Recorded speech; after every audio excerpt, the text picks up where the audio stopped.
Hello everyone, and welcome back to Everlasting Summer. Last time we were here, there was card games, false accusations, and my newfound love for Xenia.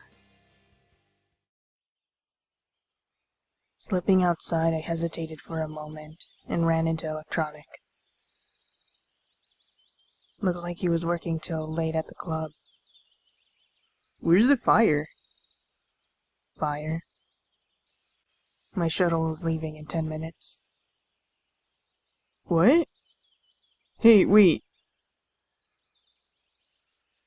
Electronik's words hung in the air behind me. I ran off towards the square.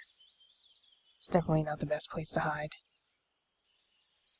Indeed, in a state of stress or fatigue, I frequently start talking to myself. I don't know, I feel like that's what you've been doing the entire time, buddy. I guess that just means you were stressed this entire time. I mean, I would be too. Like, where the heck are we? What's up with all these people? What am I supposed to do? Do I want to go home? Big question. Well, not really talking, but rather mumbling under my breath.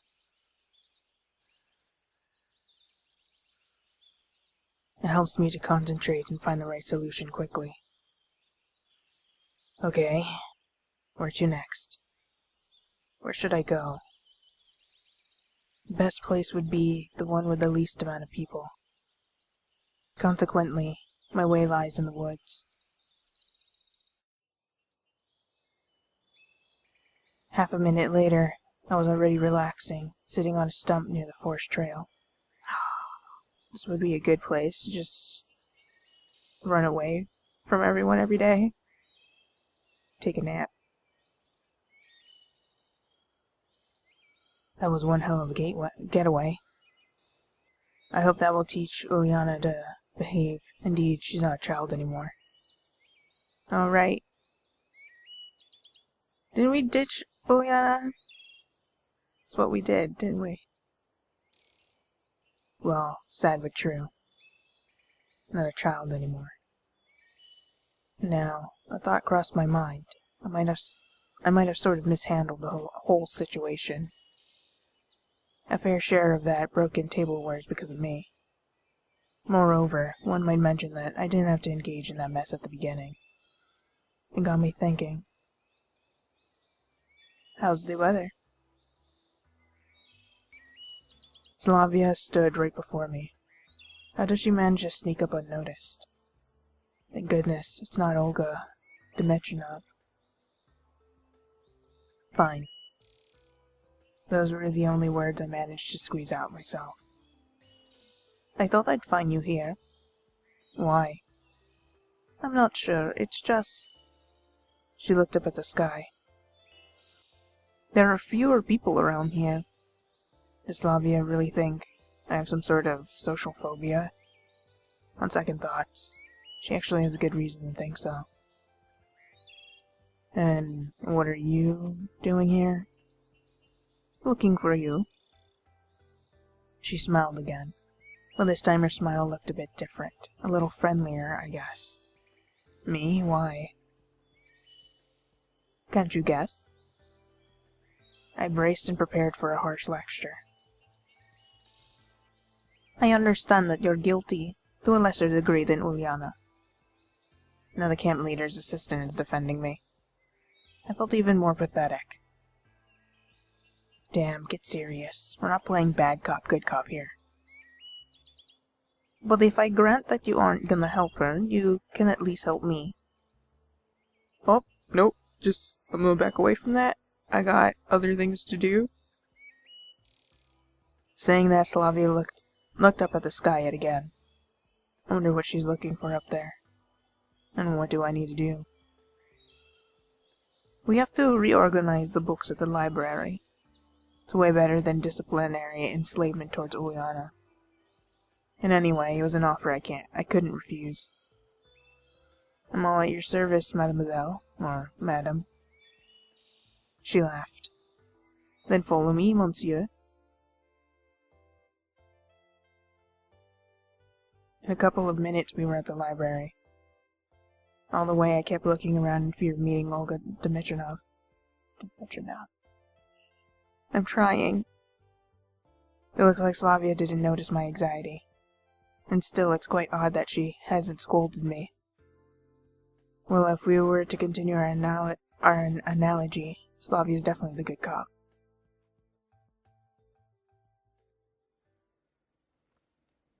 When we went inside, gleaming sunlight streamed through the windows of the library, with a myriad of dust particles dancing in the beams. This is special library dust, with that distinctive smell that you can never confuse with anything else. You inhale it and then start sneezing. These microscopic pieces of the moribund collected works of Marxism, Leninism classics. That's interesting. Does the dust near the fiction shelf smell similar to the dust near the books on the physics and chemistry?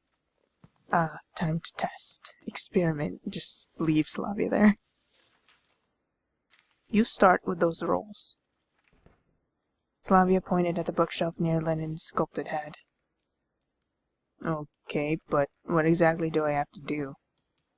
Just remove the books from the shelves and put them on the floor. We'll dust them and then we'll put them back. By looking at all the dust, reading is hardly the pioneer's favorite activity. Any idea where Xenia might be? Don't know. She probably went somewhere. Strange. It appears that there are just two places in the world where one can meet Xenia, the library and the canteen. I got into gear.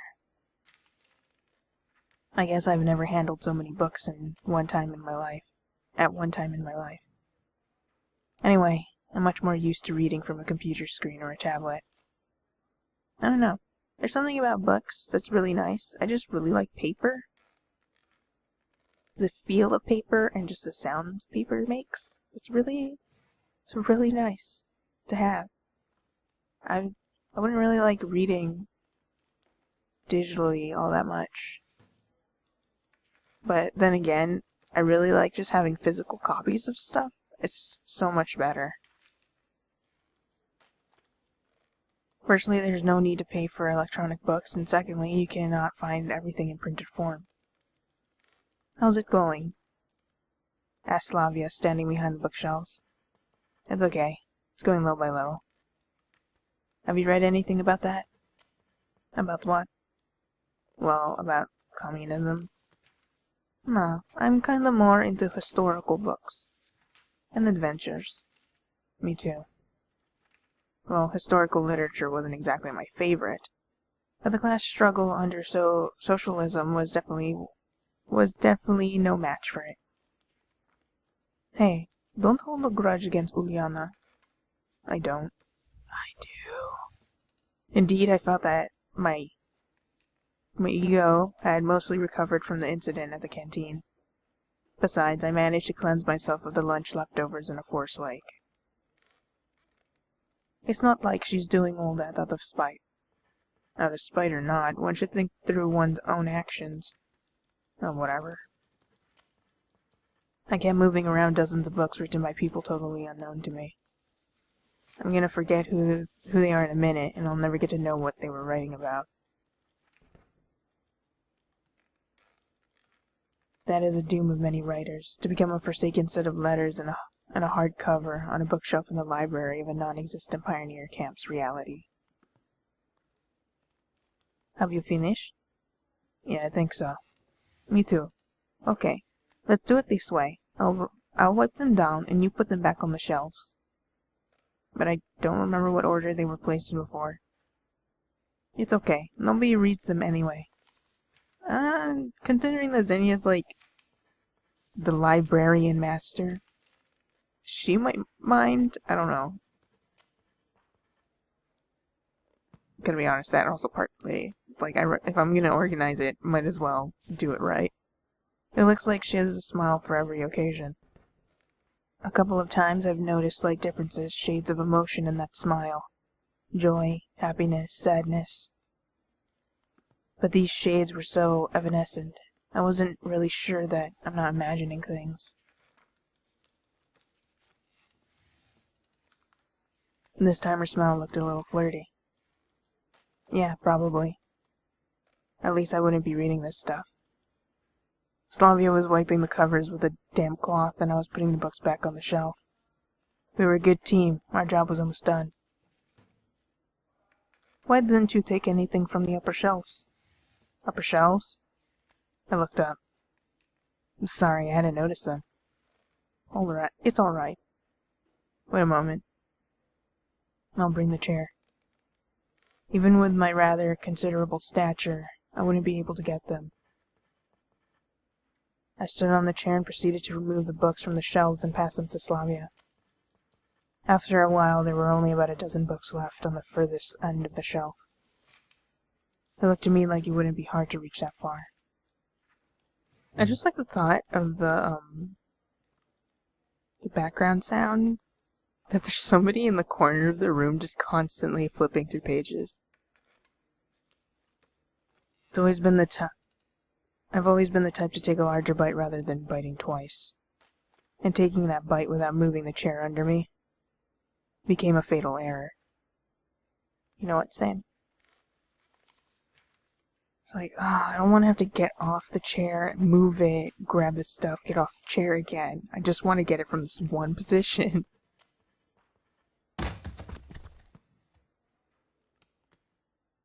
Ooh, ouch. Just the thought of falling on top of another person. Opening my eyes, I found myself on top of Slavya. Are you alive? No, she's dead. You need to run. I got the fright of my life. Why is it that when you fell on top of her, you're like grabbing her wrists? This is very... Imagine somebody's gonna walk in here and then you'll be like, yo, dude, what are you doing? This isn't the place to be doing that kind of stuff. God. All I wanted to do is read about communism. Even if I'm only 17 now, falling off a chair onto a girl is something else. I'm fine. Her face was only an inch away from mine. Anything broken? Gee, get off of her first and then ask questions. Reading! I don't think so. You'd make a rather bad stuntman. She laughed. You bet. I looked into her eyes. Just looked. I wasn't sure what I should say. And Slavya either hesitated to or just let me take the lead. At this rate, something might happen. I can't take this seriously. Semyon, you better get off of her. Jesus Christ. Her lips were so close to mine. A natural desire started to awake in my body.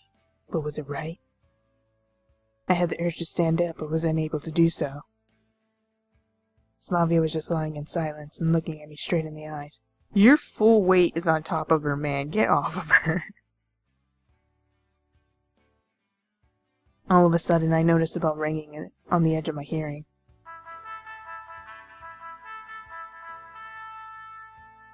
It's dinner time. Yeah. Shall we go? Or shall we lie here some more? She smiled again, and this time her smile seemed foxy to me, as if she was hinting at something. Eyebrow wiggle. Let's go. I didn't move an inch. Considering the way I've been drawing the thumbnails, it would just be me awkwardly standing there. Like, are we gonna go to dinner, guys? I'm getting hungry. Well, if we're going to go, you need to get up first. Obviously. It felt like some invisible force was holding me in place. Yeah, your libido. Slavya seemed to recognize that and carefully slipped out from under me. Are you going to stay there? She laughed. At that point, I finally came to my senses and stood up. I'm sorry. That's okay. But we haven't finished it all. We'll have to clean up the rest later. Yeah, sure. I stayed silent all the way to the canteen. Are you feeling guilty? Are you feeling guilty that you're thinking with your ding-dong? For that brief moment? Tisk-tisk. Slavya rambled on about her life in the camp, but given that it was indeed a monologue, I wasn't paying much attention. You never pay attention. You realize that you can figure out, like, you can find out information through people's normal, everyday activities? You can listen at least a little bit. Ooh. Coming to the canteen, I saw Olga Dimitrovna on the porch. Don't you have some explaining to do, young man? Now I remember what it was that I'd forgotten. Nope. Nope, not at all. How was your cleaning duty? Good enough. That's not what Uliana told me. That was her fault. And what did I tell you? I ordered you to clean it up together. And what were you doing? I didn't know what to say, as deep down I knew that she's right. Don't blame him. Semyon was helping me at the library. Oh, really? Yeah. Well, that's all great and stuff, but to cut a long story short, you won't get dinner tonight. Look what you've done! How is that? Why?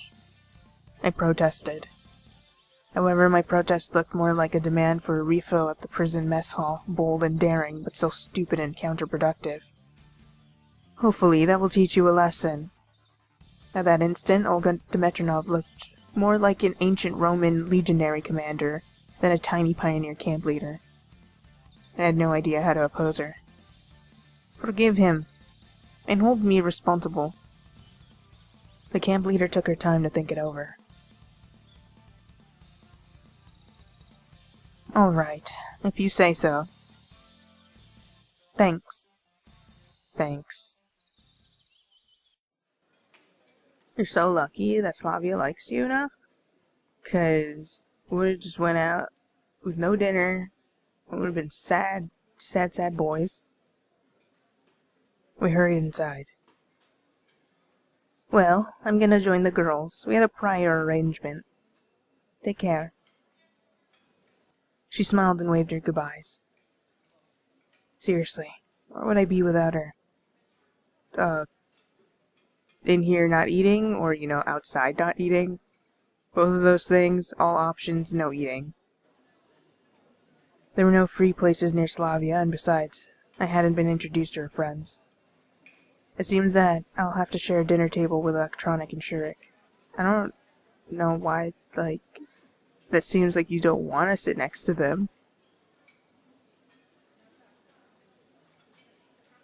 I guess maybe he doesn't want to have to deal with them possibly urging him to join their club. There were no more places to sit. I thought his hands were in his pants. What's happening, gentlemen? Every time I had to deal with them, I got an itching desire to tease them, or at least to drop some cheeky or cocky banter. Yeah, you know what? Understandable. It might be too risky to behave that way, but the Electronik brothers were my primary source of positive emotions. How are you doing? Fine. What about you?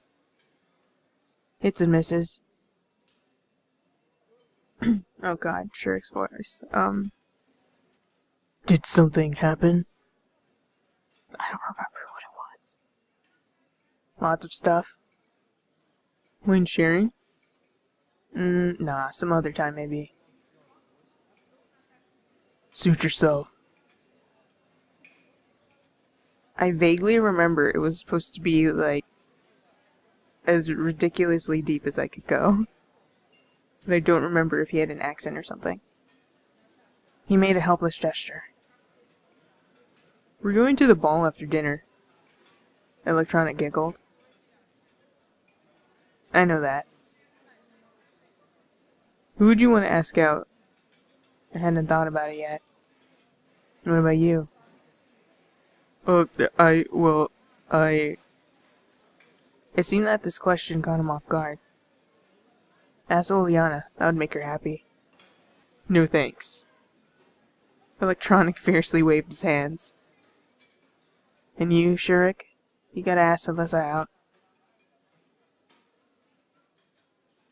Thanks. I'll pass. Can't do it. Thanks. I'll pass. He looked calmer than his mate. Oh, come on, guys. It'd be fun. Why are you trying to set them up with, like, the worst people? For them, like, together, this would be bad. Oleana would walk all over Electronik for one. And Alisa would walk over, Shurik for another. Oh, sad boys. And in any case, we've got things to do. We still have to finish the robot. Oh, that's a marvelous idea. Ask your robot out. Can it dance? Wow. It can't even walk yet. Shurik probably missed the point completely. Why, it would be a great demonstration of our achievements in front of the camp. And what would we show to them? Yeah, you're right. They both stared at their plates, disappointed. It's okay, sad boys. I'd be impressed. Dinner was over and the pioneers started to disperse. What will you wear for the ball? I asked Shurik and Electronik. We don't have anything special to wear. We'll go as we are. He indicated his pioneer uniform. They don't seem to care about their appearance at all. Well, why should I care then? Wearing my winter clothes isn't an option, so I'll go just like this. When does it start? After 9 o'clock. Got it.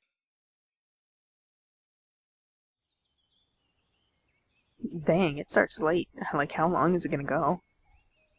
I left the canteen and deeply inhaled the fresh evening air. I remember those rare dances I used to go to at school.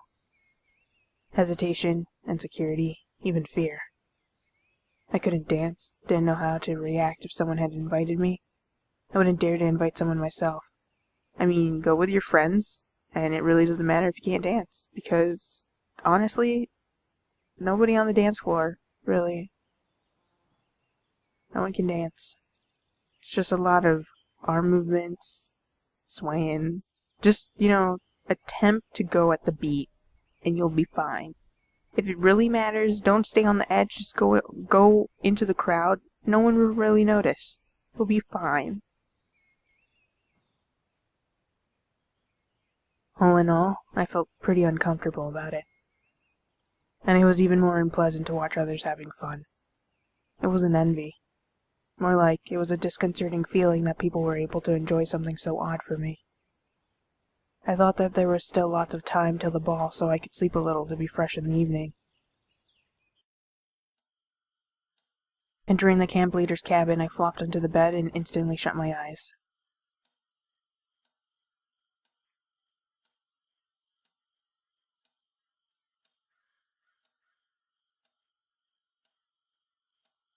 Strangely enough, I got up right on time even without an alarm.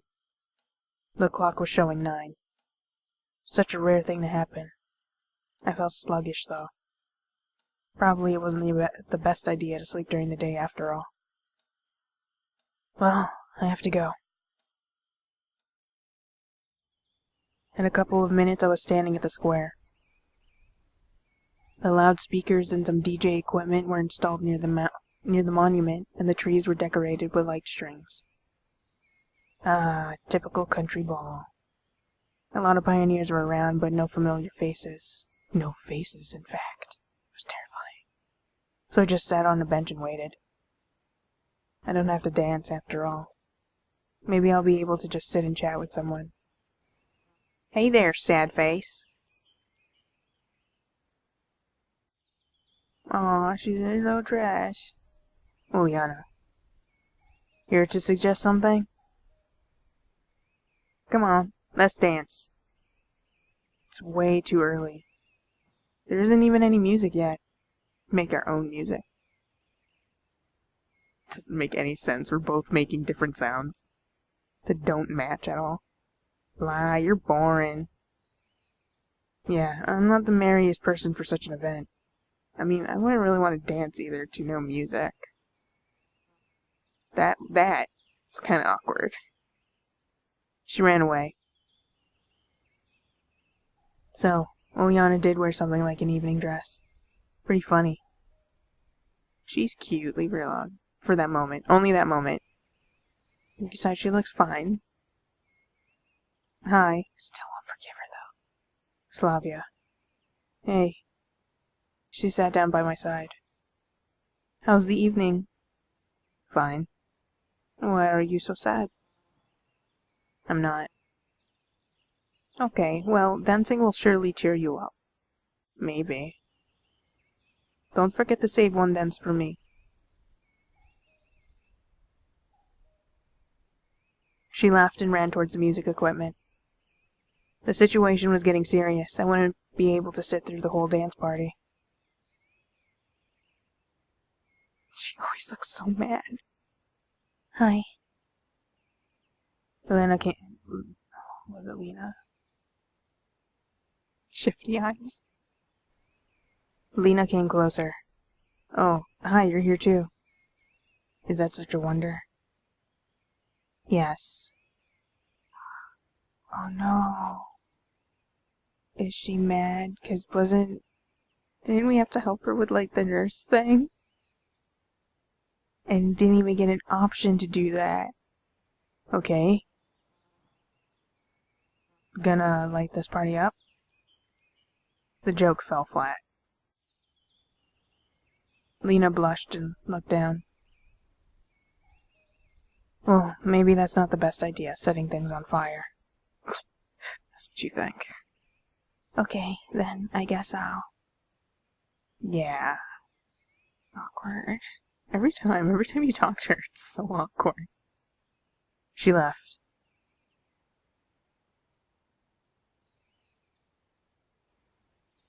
It looks like the whole camp was at the square. The pioneers formed large groups, talked, joked around, and laughed. At the DJ's panel, Oleana argued loudly with Olga Dmitrievna about the playlist for the evening. Ooh, so pretty. And here it is. The music started to play. I didn't know the band or the song, but if you asked me, I really felt that I'd tag it Soviet pop classics.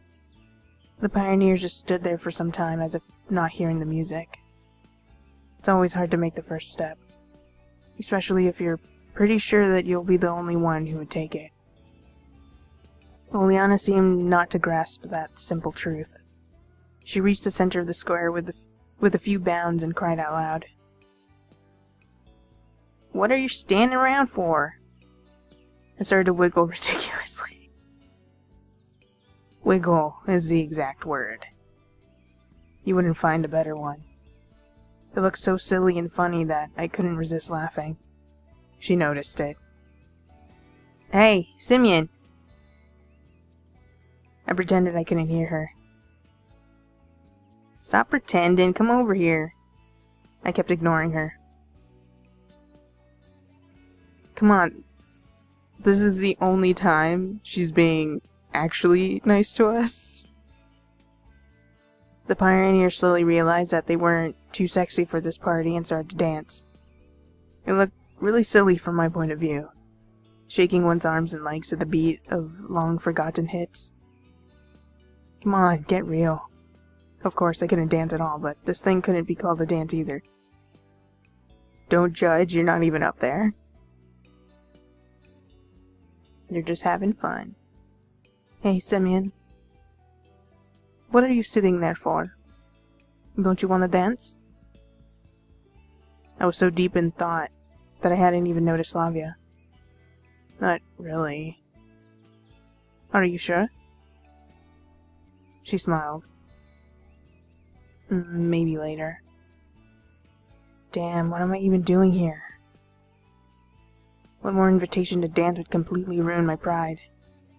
I started to think about an appropriate excuse to leave and was looking for the moment to do so, but then I saw Lena.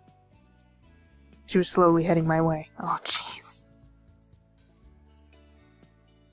Maybe we should go? Well, where to? I was so immersed in my thoughts I didn't really get what she meant. To the infirmary. But if you want to stay here and dance. I doubt she was going to dance. Lena had stood aside the whole evening. No, I'll pass. Let's go. At least, I won't have to stand here like a shy nerd. Seriously, trying to conceal myself in the corner wasn't very pleasant. A bull at a china shop would be more agile than me on the dance floor. I didn't have the slightest intention of dancing in the first place. Well, shall we go to the infirmary? Lena brought me out of my thoughts. We'd been just standing near the canteen for some time. Yeah, sure. Thank you. What for? Yeah, what for? What are you thanking her for? She looked at me in surprise.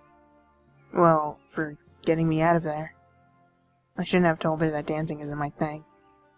It's, so boring there. Well, of course it's boring. You weren't doing anything. You were just sitting there. Seems to me you don't like dancing. There's not a trace of sarcasm on her truthful, even childlike face. You could have just not gone and went and kept sleeping. Seemed like she really didn't understand. Yes, don't like it at all. I'm not into it. Me too. No one ever invites me to dance. Lena blushed and stared at the ground as usual. Strange. What's strange? Well, that no one ever invites you. You think so? Again, she looked at me with an expression of surprise and a lack of understanding. I got confused and couldn't find what to say in return right away. Yeah, certainly. If I liked dancing, I would have invited you for sure. Don't lie. Thanks. Ooh, the cat's back. We didn't say a word for the rest of the way. Lena obviously felt too confused by my awkward compliment, and I just didn't know what topic to choose for a conversation. It was completely dark by that time, and the gloomy building of the infirmary, covered in the night mist, looked strongly like a haunted house. I felt a strong desire to turn around and walk away without making any noise. I threw a quick glance at Lena and noticed that she looked like usual, shy, modest, uncertain, but not in any way scared. It just made me even more uncomfortable. You're gonna get murdered! It can't be that she's not scared while I... Oh my god, that's so loud. Suddenly, an owl hooted nearby and I shivered. Lena seemed either to not hear it, not pay attention to it, or just not be scared by it at all. I hardly could believe the third option, but I didn't want to ask her about it, giving away my own fear. I entered the infirmary and found a switch in the dark. Ah! My eyes! Will the nurse come later? She won't come. Okay, she won't come, understood. Wait a second. What do you mean she won't come? I see. It is not that I'm afraid to be alone with Lena. Indoors, at night, with no one around. Only in movies does something happen under such circumstances. Oh no. It is just that I am with Lena and not with Uliana or Slavya. And the first time we met Lena, there was a scary moment, and, that doesn't really bode well for future hangouts. And it seriously changed my attitude towards things happening. There are the boxes. She pointed at the messy stack of boxes. There were about a dozen of them. It would take much more than 10 minutes of work. I put one of the boxes on the table before me and started to take out its contents. There were bandages, lots of little packets of bandages. Here, take this. Lena gave me a piece of paper. There were some fields, and I quickly realized that I should put the name in the left, the description in the middle, and there is one and the if there is one, and the quantity in the right field. It's not a database, but it'll do. The work started in full swing. Semyon? What? I looked at Lena. She stared at me for a couple of moments, seemingly making up her mind to do or to say something, but then lowered her gaze again. No, never mind. It was physically hard for me to just sit without saying a word. However, I didn't dare to speak first, not only because I couldn't think of a good topic for conversation, but that I was just feeling shy. This girl could easily be embarrassed by anything. Semyon? Yes? You're counting them all over again. Indeed, I had started to take out and put into the database the bandages I had already counted. Oh, sorry. She didn't answer. Hey, where are you from? I mean, where did you come from? Meaning, where were you born? I mean, where do you live? Smooth. Well, there's a town not far from here. Not far from here? Where's that? Somewhere. Looks like she doesn't want to talk about it. Is Lena hiding something too? It is explicable in the case of Olga Dmitrinov, but in Lena's case, it is absolutely not like her. Is it a secret? No, just... So, is it somewhere in the south, too? I should have thought of something more original. Every single one of my sudden ideas turned out the wrong way, and this attempt to play spy worked out even worse. And I thought about south just because the only pioneer camp of the Soviet Union I remember was Artek. Yes. Lena hesitated to reply. I couldn't quite tell if she was lying or not. Don't you like it here? I wonder what part of what I said made her think so. Absolutely not. I like it here. My false friendliness sounded very insincere and grating on the ears. I want to go home, to my computer. What about you?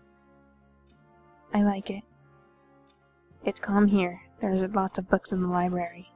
And the people are nice. Nice, but not all of them. Why? Did I really say that last bit out loud? Turns out I did. Well, you know... Uliana, for example. She's like an Energizer battery with a completely unbalanced point of power application. The way he said that was so nerdy. Battery? What? Maybe I really was sent back in time. Never mind. Or Alisa, the saying, a pioneer is the kid's role model, certainly doesn't describe her. If everyone started following your example, it would be a complete disaster for the country in 20 years or so.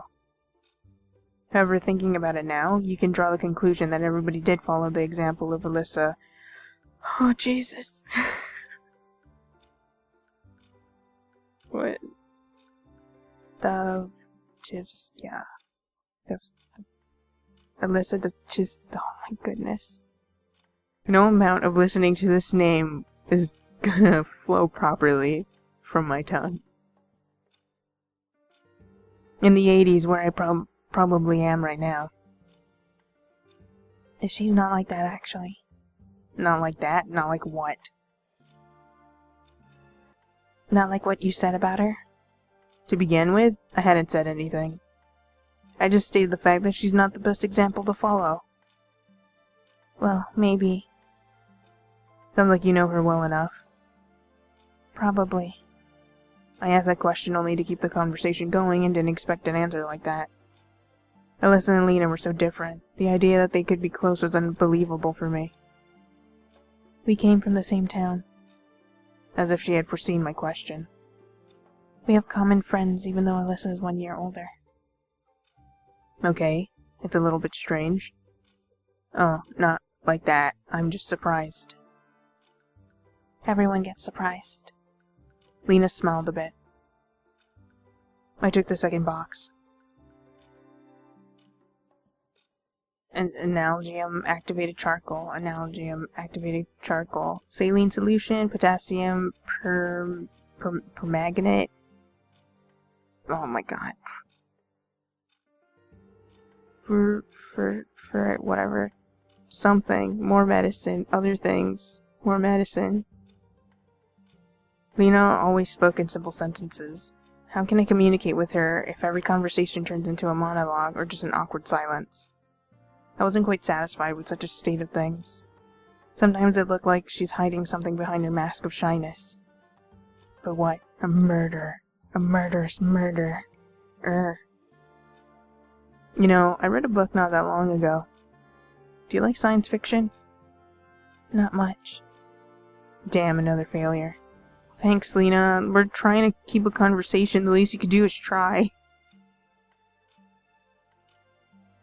What was the point of coming here to do this if you weren't gonna help keep a conversation going? Just gonna awkwardly sit here in silence. Well, if you don't like it, then what books do you like? Different kinds. Oh my god. The conversation wasn't going smoothly and I had to turn it off for the better. Who knows why, but I thought about the dance again. Feelings of uneasiness, discomfort, and even shame overwhelmed me once more.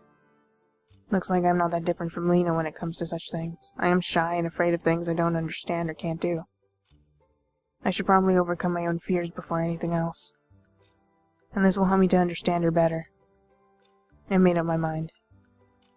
There are only a couple of boxes left. Yes. Hey, I've got an idea. How about we go to the canteen afterwards? I think the tape recorder was taken back there. What is it doing in the canteen? I hesitated. What for? Her sincere look made it clear that she hadn't the slightest idea what I was going to offer. You know what? I don't either. Well, frankly speaking, I just don't know how to dance, that's why I don't like it. That's the reason I was so confused back there. Maybe I could thank you by dancing with you. But She stopped sorting out the medicine for a moment, blushed, and looked right into my eyes. I got a bit stubborn. It really was a stupid idea. It's okay, if you don't want to. I don't insist. What if someone sees us? I certainly didn't think about that. It's not a big deal, but everybody's asleep already, and no one's going to go to the canteen at night. Did we ever give back that key? How will we get in there? I should have thought about it beforehand. Well, I did have Slavya's keys, but didn't want to mention them. Someone could get the wrong idea about me stealing them. That moment I regretted that I still didn't get my cell phone from the leader's cabin. Anyway, I had to say something to get away from this awkward topic. What kind of music do you like? Different kinds.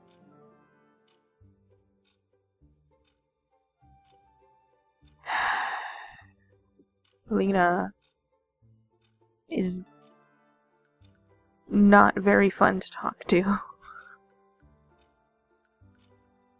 I'm not really into it. Then let's imagine that it's playing now. I mean that we hear it playing.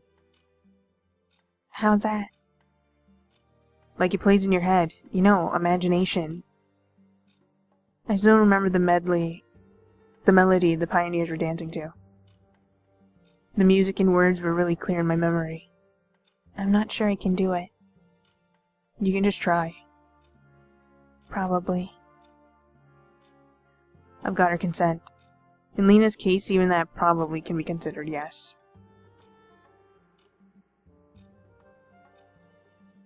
It could have been considered no, too. Just saying. We silently sorted medical supplies for the rest of the time, writing down their names and quantities. I should pay more attention to every word I say after such luck. I stayed silent most of the time, though. Soon we finished the last box. I gave Lena the filled-in list and started to stare at her, like I saw Bigfoot riding a unicycle while juggling piglets. It was amazing, frightening, and above all mesmerizing. She suddenly broke out laughing. What? That look of yours. What about it? It's just funny. Really? Yes, so where are we going to go? Where? Her last words unsettled me. I completely forgot what we were talking about. Frankly speaking, I had completely left this world for a moment. Well, you know, to dance. Lena blushed right away, and her face took on a strange expression of shyness, uneasiness, and fear. Yes, sorry, I was just lost in thought.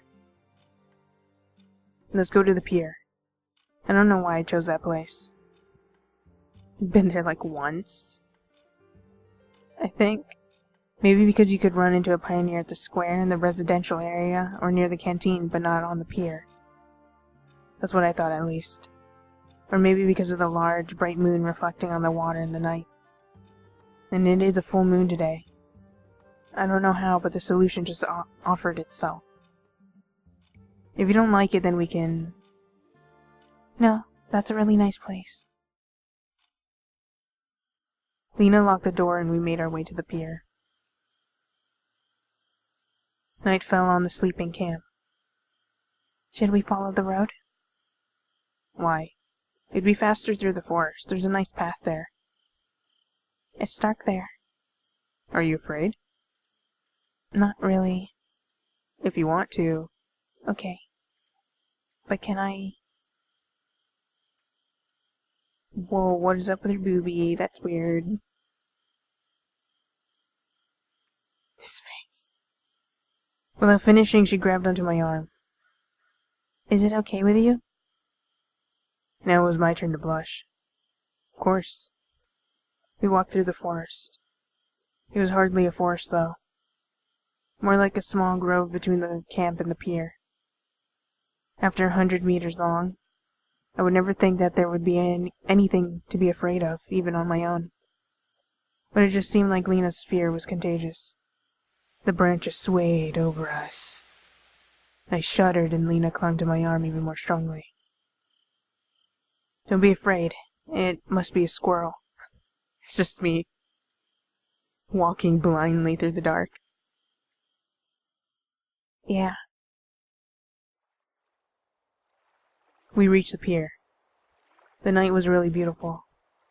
I walked closer to the river and called Lena. Look. The pier, the boathouse, and the moon were reflecting in the water. It looked like another world, with the surface of the water being the door to Wonderland. You could just jump and find yourself on the other side. May I have this dance? I extended my hand to her, and bowed clumsily. Lena hesitated. I must have overdid it with my mannerism. There's nothing to fear. I'm no good at it either. Why either? She never said she couldn't dance, though it was kind of obvious. Okay. Lena gave her hand. I led her a bit aside and gently put my arms around her waist. We just stood like that for a few minutes. I'm just really confused. 'Cause really, there's like no connection between us. One, because I didn't choose any options that would be in her favor, and two, like, actual. Semyon and Lena don't really seem like they connect well, considering that every time they ever speak to each other, it sucks. I mean, you could put that towards, like, two people who like each other, it gets kind of awkward. But Semyon doesn't. One of the times they were together, he was thinking about bugs, okay? And what next? Well, I don't know. Do you remember that song? Barely. But I remember. Great. Let's waltz like in the movies. How's that? Instead of answering her, I carefully started to move in a circle with Lena. See? Not that hard at all. Yeah. We waltzed for several minutes. Or whatever you could call it.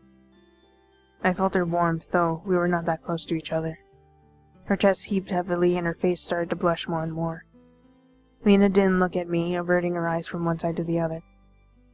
I suddenly realized that I had never felt anything like this before. It was tenderness overtaking reality, as if I found myself in another better world. I don't understand why, considering we've never really connected with her. We've never hung out with her, really. And the fact that he's offered to dance with her, just, I don't know, it feels weird. Like, there's really no reason to be this friendly. It was tenderness overtaking reality, as if I found myself in another better world. I realized I didn't want to let this girl go, and that I would give up anything just to go on waltzing with her forever. I clasped Lena tighter, and only then did she look straight at me. There was surprise and confusion in her gaze, but no fear whatsoever. She wasn't afraid of me and didn't push me away. And you said you couldn't dance. I really can't. I was confused. I didn't expect that reaction from her. Where has her confusion, shyness, and fear disappeared to? You too danced pretty well. I know. A playful smile crossed her face. Or maybe it just seemed so to me. No, I swear I saw it. How was that possible? The image of shy and modest Lena didn't fit together with this moment at all. What should I say? What should I do next? In his confusion, he pushed her into the water. I could only keep on waltzing with her in this dance, which was getting stranger with every passing minute. Uh-oh. Semyon? Semyon, where are you? The voice came from the edge of the forest. Damn, worst timing ever. Semyon! It was Olga Dmitrievna. She must have been worrying because I should have been back a long time ago. I should have guessed that tireless camp leader would start searching for a lost pioneer. I should have warned her beforehand. There's no point in thinking about it now. Lena looked at me questioningly. Being seen together would not be the best thing. Why? Let's go and tell her that everything is alright. No, let's hide and return to the camp later. Her idea was strange. Everything was going so well. At least something was starting to work out. Or seemed like it did. But what was that something? Okay then. I mean, if you do get seen together, there's a possibility of being suspected of doing inappropriate acts. I mean, it's late at night, you're both together at the pier. Semyon. I decided not to argue. It wasn't appropriate in such a situation.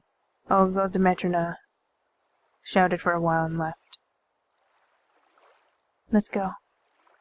Yeah. Lena didn't grab onto my arm on the way back.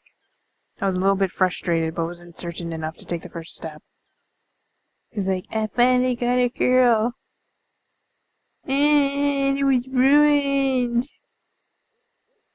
We kept silent again. It was not typical of Lena to start a conversation. I just didn't know what to say after everything that happened at the pier. She kept looking at the ground all the way back, keeping her usual expression. What a bizarre change. Or to be more precise, what was bizarre was that smile on the pier and Lena's words.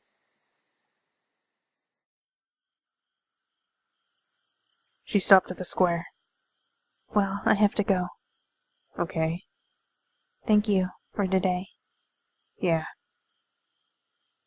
Lena turned around and headed to her cabin, and I kept standing where I was. What the hell was that? That dance, that sudden change in the mood, and then everything was back to normal. It was like I was embracing another Lena in that short moment. That's right, she wasn't herself. She seemed a completely different person. Maybe I don't know her well enough. You don't? I had a feeling before that Lena hides something under her mask of shyness. It takes much longer than 2 days to understand someone. Not only that, it takes, actually speaking with her, which we haven't done. It's completely passed over your head. Damn, what should I do? Maybe I was just seeing things. You're just taken in by the full moon's light. The romantic setting. I walked to the leader's cabin. The whole camp was sleeping, so there was no one to see me. So what? What's wrong with a pioneer taking a walk at night? I mean, don't you have curfew? When I was almost at the door, I heard a noise behind me. And I died. The branches of the bush near the trees rustled as if someone moved there. There shouldn't be any wild animals around here. Someone must have been watching me. That very moment, I rushed in the direction of the noise, forcing myself through the bushes and looked around. What are you doing? It was too dark and I didn't see anything or anyone. There was no point in going on. Even if someone was watching me, he must have been gone already. I went back to the cabin. Why would you do that? Why did you suddenly take initiative and race towards what could have been scary things? You realize that I'm just constantly waiting for you to be murdered, right? The light inside was on.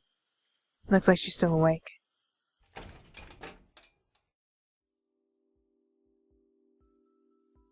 Semyon, where have you been?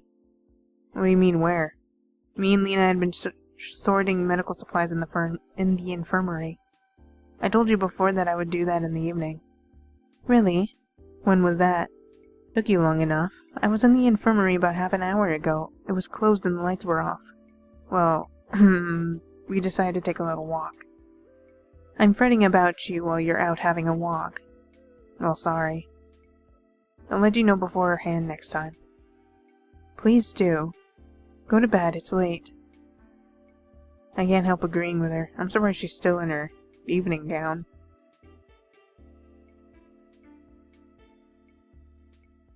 It was by any measure a hard day. I was too tired to think about the evening events, and I doubt I would have any decent thoughts. The main thing is that I have a single idea how to react to all this. To Lena, to the camp, to the whole world.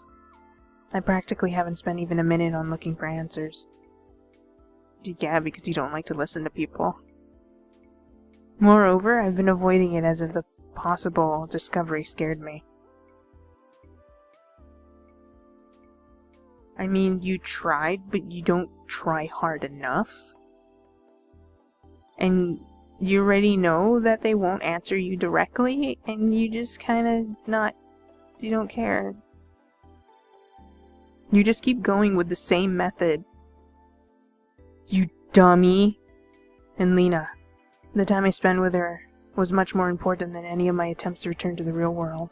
I don't know why. I'm so confused. I could worry myself for a long time trying to understand what I did wrong and what I didn't do at all, but exhaustion overcame me.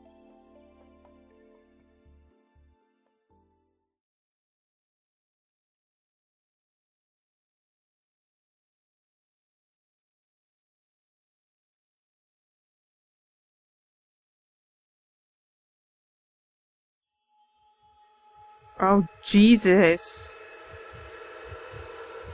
I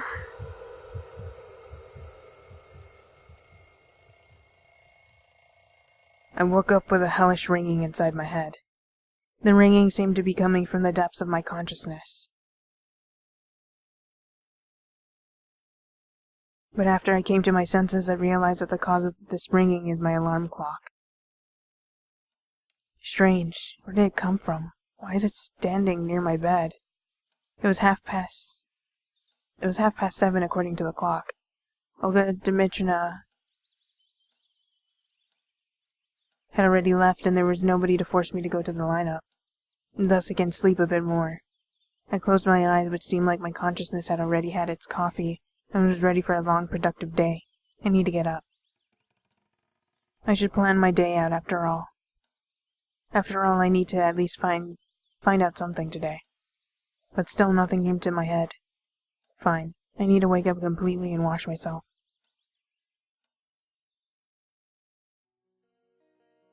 On my way to the washstands, I met Xenia. What got you up so early? Anything wrong with being up early? She looked at me as if I had insulted her. No, nothing, just curious. None of your business. Gosh, Xenia isn't very sympathetic even when she's in a good mood, but today she just looks furious. Probably because we didn't help her. The cold water perked me up, the fog in my head dissipated, and my thoughts started arranging themselves. Curiously, I started to worry about finding a good place in the canteen more than about finding answers. I brushed my teeth and was going to leave when a quiet sound wafted past my ears. It's probably a squirrel or some other animal. I heard another sound, this time a bit further. I walked 10 meters along the path, searching for the source. Why do you keep doing this? Nobody, just the morning forest. It's Miku. I returned to the washstands and saw Miku, who was looking for something in the grass. Noticing me, she smiled and jumped up to me. Oh, hello. Good morning. I accidentally scattered my tooth powder, just trying to gather it all back up. Ew. The dewy grass didn't seem to be helping matters. Are you sure that's a good idea? Sounds gross. Well, why? What else can I do? I don't have any more. It was the last I had. She pouted like a child who had just had her favorite toy taken from her. Here, I'll give you mine. Oh, thank goodness that you did that. I dug into my bag. No tooth powder there. Strange. Didn't I just put it there? I walked away for just a minute and now it's gone. Listen, it looks like I have forgotten it. I didn't want to tell her that it had just gone missing. Knowing the sensitivity of this girl, it was safe to assume that vanishing household goods would impress her so much that her brain would reset itself in order to avoid overheating. Well, I'll be off. Yeah, cheers. Visit me in the music club. I'm still alone there, but I... Miku's voice faded in the freshness of the summer morning far behind me. So rude. Getting back to the leader's camp, I took my cell phone and looked at the battery meter. Enough power for a day, maybe even less. Of course it won't help me much in here, but still. Finding a charger in the 80s would mean inventing it. I was going to head for breakfast when somebody knocked on the door. It was Lena. Why are we suddenly hanging out? I don't like this. Good morning. Yeah, good morning. I was taken aback a bit. The events of the previous day were still fresh in my memory, but I didn't really want to speak about them. You're probably looking for Olga Dmitrievna, aren't you? Well, no. Yes. Lena was her usual self, shy and easily embarrassed. That dance on the pier, now it seemed no more than a dream. She's not here, I'm sorry. Okay. I'll go. Okay. When Lena left, I thought I'd been too cold towards her, so I decided to be nicer on our next encounter. Still, regardless, the morning was shining and beautiful. The bright sun was shining over the space, and time-displaced pioneer camp Sovyanok, warming its residents and filling them with energy to spend the day productively. Or in my case, to waste it in futile efforts to find an explanation for everything happening here. There was an unusually large crowd near the canteen. Of course, there was no other place in the camp that pioneers loved as much as the canteen, but why were they all crowding on the porch? I came closer to find out what was going on. It looked like all the camp had gathered at the porch. There were all the familiar girls, Olga Dmitrievna and Electronik. They were having a lively conversation. I drew closer. Ah, Semyon. Have you seen Shurik today? Nope, what's the matter? We haven't been able to find him since early morning. Disappearing pioneers. Well, that's something new. No, Shurik. But he was with you yesterday. She was talking to Electronik. Yeah, he was. So you woke up this morning and he wasn't anywhere to be found? No. Why didn't you come to me immediately? We thought That he got up early and went to wash up or something. Well, I thought. Did he mention anything yesterday? Interjected Slavya. Oh, sounds like detective music. For this moment. For example, that he was going somewhere, for instance. No? What exactly is so horrifying about that? Oh, sorry, that wasn't even Slavya. What exactly is so horrifying about that? It's only 9 a.m. I might have decided to go for a walk. You don't know Shurik. She looked over at me seriously. Well, no, I don't. But I didn't see anything suspicious in the situation. I mean, that sounded suspicious.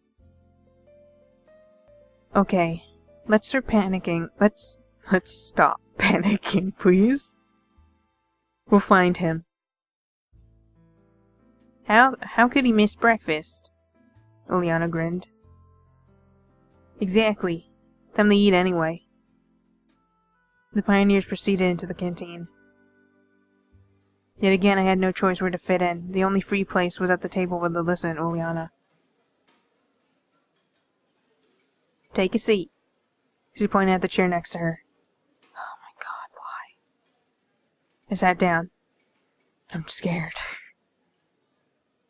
My feelings are a mess. Lena was nice during the dance, but I'm still just slightly, every time I remember, still slightly mad. Aren't you gonna get your food? Good idea. I hadn't thought about that. Today's breakfast didn't look much different from yesterday's, but it looked more appetizing. Or maybe I was just hungry. Or maybe I was eager to finish it off as soon as possible to avoid yet another Lena prank. Wanna go to the beach with us today? When? Right after breakfast? Generally speaking, relaxation wasn't on my agenda today. But if I was going to spend my time thinking, why shouldn't I do it while getting a suntan? You son of a gun! Sure, why not? Ah, cool. She smiled nicely. I bet you're planning another prank. No, not at all. Lena waved her hands at me. Oh, goodness, I had to be the two people that I keep getting confused with. She sure is. Alisa grinned. She's always like that. No way. I think she's right. Nobody believes me. Lena took her tray of dirty dishes and stood up. Enjoy your meal, she said in such a way which left no doubt nothing good awaits me today at the beach. Me and Alisa were left alone. You know, I guess I shouldn't go with you after all. Why's that? Well, I've got something to do.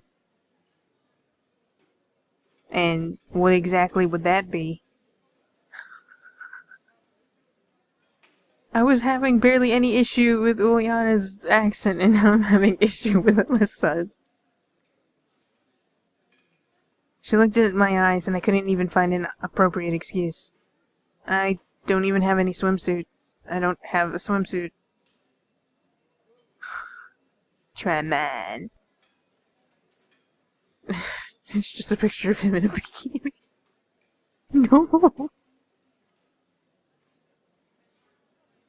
Try mine. Oh, goodness gracious. Might as well just give them both southern accent.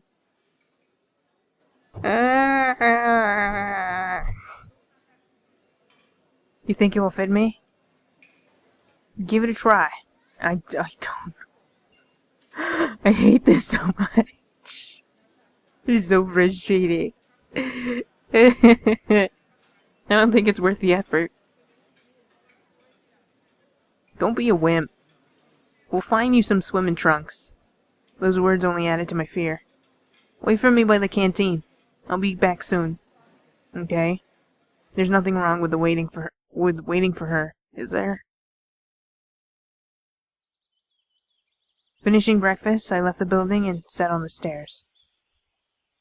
Pioneers, all having their own business, hurried past me one by one. No one stopped by me. No one even looked in my direction.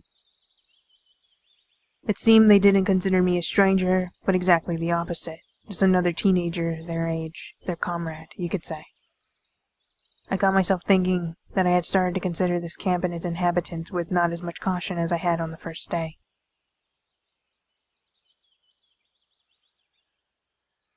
Indeed, Alisa was back in a couple of minutes.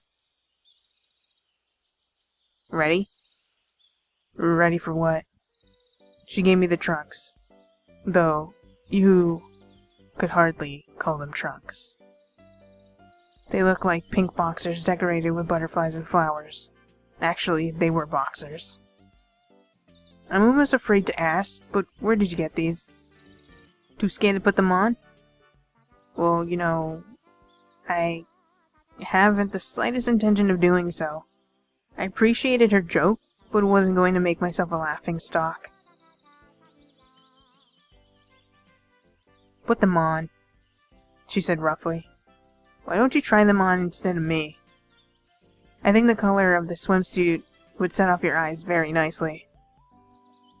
Let's make a bet. Oh, not another bet. I had no desire to accept her bets. No thanks. Alright, you either go to the beach wearing them, or you swim naked. Weighing the pros and cons, even the second option seems better than the first. I don't have to, you know, that's not a thing I have to do. I'm not planning to go anywhere at all.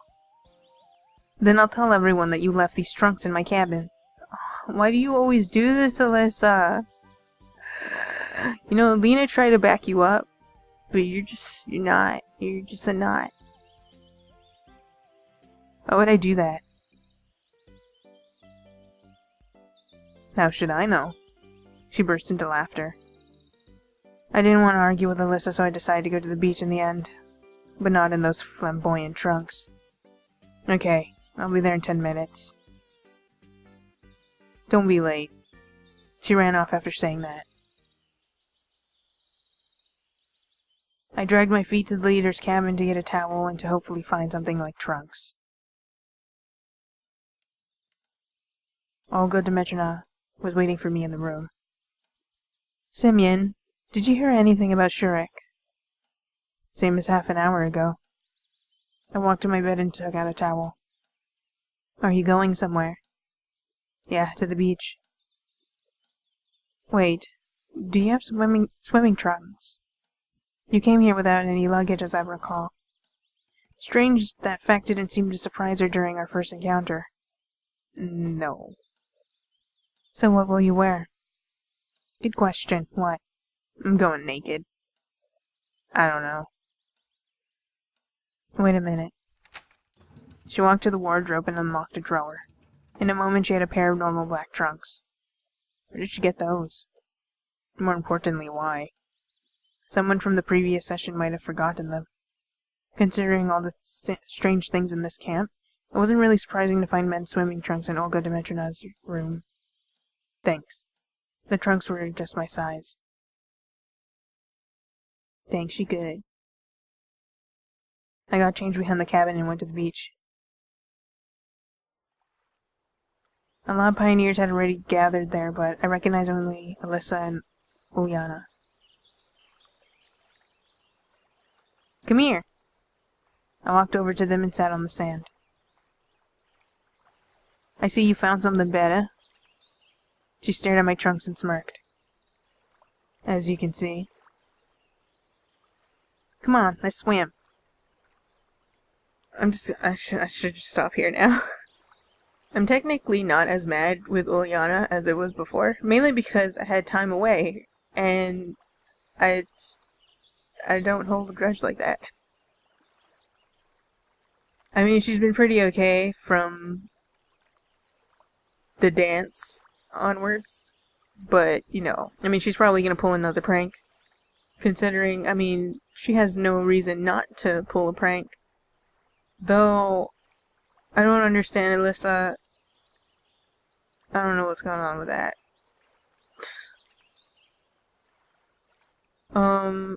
I especially, if there's anything I'm really confused with, it's the deal with Lena. I understand that I clicked the one option with helping her, but, like, I don't know how that translates to Semyon's sudden feelings. Like, he was like, I can understand with Slavya. We have more encounters with her that were like, yeah, okay. Okay, I'm feeling the vibe. We're meshing well. But then with Lena, every time we were with her, his only thoughts were, well, this is awkward. I'm just gonna go now. So I don't know, I really don't know where this is going with all of the options that I chose. It doesn't feel like we're going one way or the other, so I'm just super confused. Also feel bad about not seeing Xenia after, but that wasn't really an option, so sorry, Xenia. Just, I have to follow this path. I'm not allowed to diverge like I want to. But hey, we're gonna have a beach episode. The mandatory beach episode. I hope you enjoyed this one.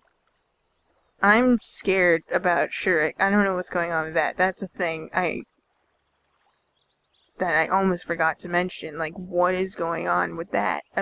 Especially after Slavya mentioned he's not like that. My first thought was he's gonna be dead. We're gonna find him dead, and I don't want that because that's gonna be sad. I like Electronik and Shurik. They're little dorks, and I do in fact want to tease them as well, just like Semyon. I don't want anything bad to happen to them though. That'd be terrible. So hopefully, after this beach episode, we'll find Shurik and he'd be fine. I just hope, like, nothing messed up is gonna happen during the beach episode. Like, it's gonna go smoothly. We're gonna find Shurik. We're all gonna be happy. They can show their robot that they made. I'll be happy. I just want that. That's all I want. Gonna be happy here, even if at the end of all of this I get a bad ending, because that doesn't matter, because as long as they're alive. Alright, so I hope you guys enjoyed this one, and I hope that you have a good day and a good night. Bye!